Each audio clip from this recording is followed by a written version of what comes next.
What is going on, everybody? How is it going? Welcome back to my channel.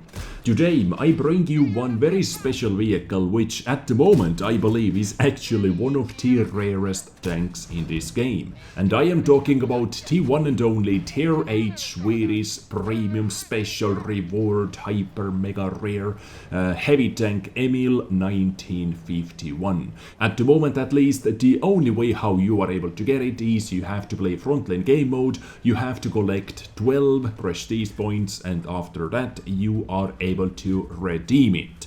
But I am here today to show you what this vehicle is all about, what it can do, and if it is even worth getting. But after playing more than simply few battles with it, I have to say I actually kinda enjoy it. It is a special reward tank, which actually makes you more credits as well, so this is always welcome. You are able to get one tier 8 auto-loading premium heavy tank for free if you play the Frontline game mode and if you collect enough tokens, and this tank makes you more credits, so yet another premium tank for free. Cannot say no to that. So while you are enjoying some gameplay action on the background with our hero today, Emil 1951, let's talk about this vehicle a bit more. Let's see what it has to offer. So they are using exactly the same gun with Emil 1, the standard tier 8 Swedish heavy tank, 360 alpha damage, 217mm of penetration. Premium ammunition is also APCR with 242 average penetration, so you get some extra penetration but not too much, up to 242. It is actually on the lower side compared to some other premium rounds on other tier 8 premium tanks. Now previously, before Wargaming decided to buff Emil 1, Emil 2 and Grand 1, all the Swedish heavy tanks in one of the latest patches, Emil 1951 was quite a lot different. Firepower was actually quite a lot different because this tank had 3 shells in the magazine from the get-go already, as far as I can remember at least. But now the playstyle, the firepower is almost identical to the Emil 1. They both have minus 12 degrees of gun depression. And if we hop away from the battle for a second so I can show you the firepower comparison between those two tanks, which is actually quite interesting because we have many win-lose situations over here. For example, reload time for the full magazine, they both have 3 shells now after they tuned all the Swedish heavy tanks. Reload time for the full magazine is worse on Emil 1951, but at the same time reload time between shots is faster, so it can empty its clip 0.5 seconds faster. At the same time, aiming time 2.88 seconds compared to the 3.07 seconds. But dispersion is not as good, 0.38 compared to the 0.36. And DPM is also better on Emil 1 because it reloads a bit faster, of course. DPM has to be better if they deal the same damage, if they fire the same ammunition, and so on.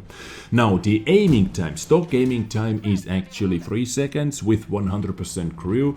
It is 2.88 seconds, which is better than on Emil 1, but it is still god awfully bad. Oh my god, this gun handling sometimes really gets me, and his accuracy, wow guys. So let me show you one thing that you have to keep in mind, even though it says 2.88 seconds aiming time at the moment, but let me equip it with stuff like that, food as well, and brothers in arms. So everything almost set to the max. Aiming time 2.64 seconds. On paper it is faster than 2.75 seconds, but you can see that from the background battles as well. My aiming time is not faster than the reload time between shots, so this is what you have to keep in mind. Your shot is going to be reloaded faster than your aiming circle moves in. This is how the bloom system works over here. If you fire, your bloom goes, I don't know, it is as big as the map, as big as the moon itself, so it takes longer than it says over here. This aiming time is for your first shot, for example. So you have to keep that in mind. Even if your shot is fully loaded in, you have to wait a split second more to fully aim in your shot. You are going to see that in the gameplay action as well. So DPM is a bit worse. We can say, yeah, it actually says over here 140 points worse DPM. Exactly the same survivability, identical survivability. Mobility is also interesting, better on Emil 1951. Top speed not as good, but I take Emil 1951's mobility over Emil 1's mobility all day, every day. Top speed doesn't mean anything in this game, in my opinion. If it is 5 kilometers per hour difference, at the same time your hull traverse speed is better, your power to weight ratio is better, which is the key thing over here. And I don't know how it can be lighter. I really do not understand the logic how Emil 1951 can be lighter than Emil 1. Exactly the same hull, identical survivability, armoring, everything. If you look on the designs, if you look on the models, Emil 1951 carries so much more shit on it. So many more details, extra details.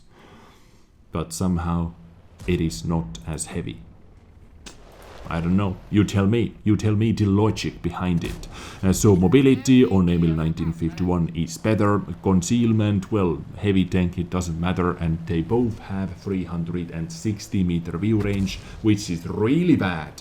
But I know the reasoning because it is such a small vehicle. Have you compared Emil 1 and Emil 1951 to anything in this game? For example, let's compare it to the Primo Victoria. Can you see it? Tier 8 heavy tank is actually smaller than Tier 8 medium tank. Yeah, so this is why I guess this is why it has such a broad view range. Let's compare Emil. What else? Okay, let's compare Emil 1951 to AT-15, for example. Like no comparison. You can hide at least 2 Emil 1951s inside AT-15, which is a Tier 8 tank destroyer as well. So it is actually quite a small tank, super small tank, but you do not think about that too often because it is a heavy tank. So where does this tank shine? Where can you use it? Where can you make the most credits? Where can you make the most damage, deal the most damage? Of course, ridge lines, hills, bumps, because it has minus 12 degrees of gun depression and its turret is actually quite bouncy, quite slopey. On paper, not the highest armor, a nominal armor value 180 millimeters, but if you are using your gun depression, if you put the turret under any angle frontally, it can bounce many shots. In this tank, you want to find yourself in close to mid-range combat. This is where it shines. But you have to keep in mind, this is an auto-loading tank. Your full clip reload time is 27 seconds, if you use the same equipment units as I am using. All in all, I have to say, I quite enjoyed it. I actually enjoyed it more than I thought. I don't know why, even despite that super god-awful aiming time, that gun handling, I liked it. Go figure. Now, because I actually do not have any other Swedish heavy tanks, yes guys, I still haven't started my grind towards Grand 1, which I enjoyed a lot as well on the test server. This new Grand 1 is simply godlike heavy tank in my opinion. I didn't have any Swedish heavy tank crew members. And what do you know, I had exactly 3 beautiful unassigned female crew members left, reward crew members. I believe those girls were from the D55A's mission. Campaign. Yeah, and if you remember how those crew members worked, those beautiful girls worked, you get brothers in arms at 100% right away, and you get the second skill to 100% right away as well. What a beautiful start. So this is how my Swedish heavy tank crew is going to look like. And I decided to use the 20,000 experience crew book on that crew as well, which wargaming gave us for free. So not a bad start. Berit, Elizabeth and Celicia, Sjörgen, Erlandsson and Johansson. Okay. But anyway, this is how my Emil 1951 is looking like at the moment. Let's play one battle together. Let's see how this one goes. I take it. I take this full tier 8 matchmaking all day, every day. One artillery as well. Although maybe I would like to start from the other side. But with this tank I actually have many good positions. And because my mobility is actually quite decent, this allows me to get into my first position, which is, let me see, J2, yes, quite fast. So this is definitely a plus about this tank, quite decent mobility. So badge at 12T, Lorraine 40T, Lorraine, you do not know what I have ready for you. I have one super good hull down tank ready for you.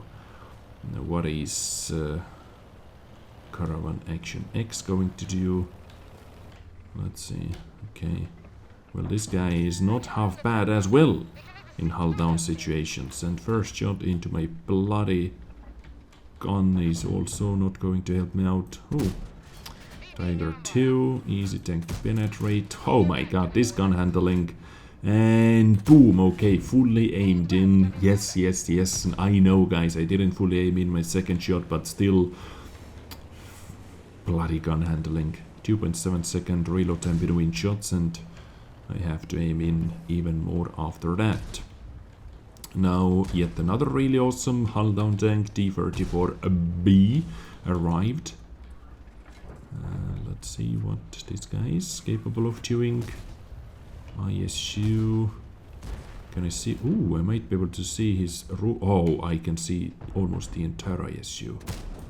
1 and 2 and 3. Okay, it didn't need third shot, but I was already aiming in, so if I take that extra time to aim in every single shot, I am going to make sure I fire every single shot. Okay, don't shoot me, don't shoot me. Nice.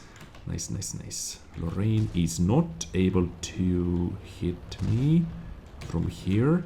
And then now let's put this gun depression into this. Can I see? Nope, I cannot. Okay, let's focus those guys. This is Tiger 2. I'm actually quite surprised Tiger 2 was able to bounce anything. Fully aimed in.